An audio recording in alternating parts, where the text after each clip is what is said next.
Boy otamning menga o'rgatgan birinchi darsi juda oddiy, ammo chuqur edi. U shunday derdi: kambag'allar va o'rta qatlam pul uchun ishlaydi, boylar uchun esa pul ishlaydi. 9 yoshimda do'stim Mayk ikkalamiz boy otamdan bizga qanday qilib pul topishni o'rgatishini so'radik.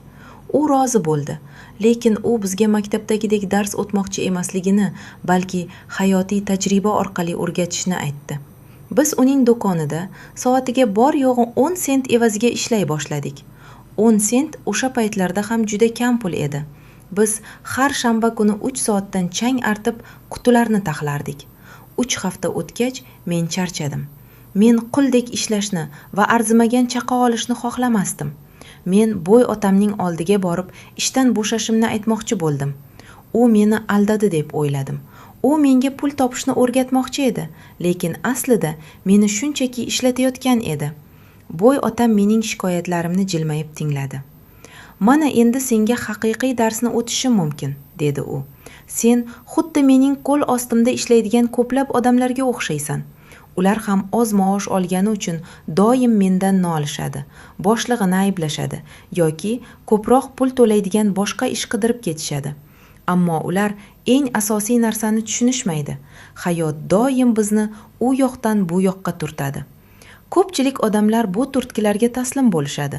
Ba'zilar esa jahl bilan hayotga qarshi kurashadi.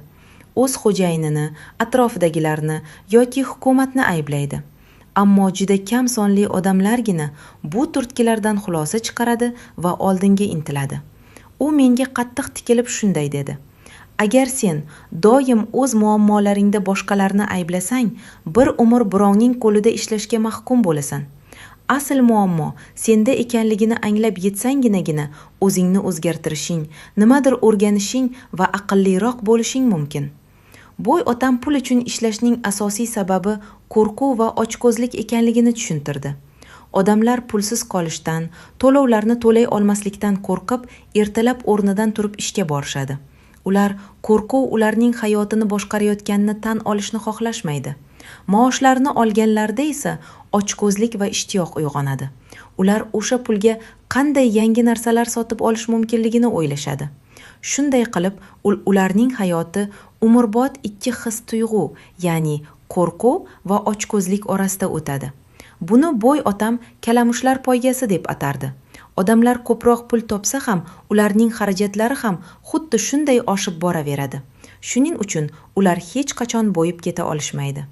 "Qo'rquvni qanday yengish mumkin?" deb so'radim men. Boy otam jilmayib qo'ydi. "Qo'rquvni yengishning yagona yo'li pulning qanday ishlashini o'rganishdir. Pul bu kuch, lekin moliyaviy bilim undan ham kuchliroq.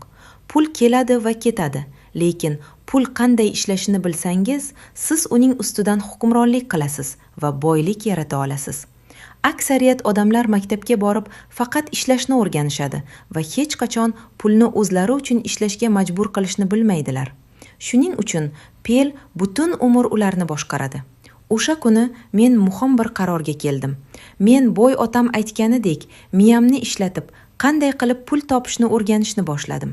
Men shunchaki ko'proq pul topadigan yaxshi ish emas, balki pul mening o'rnimga ishlashni ta'minlaydigan tizim haqida o'ylashni o'rgandim.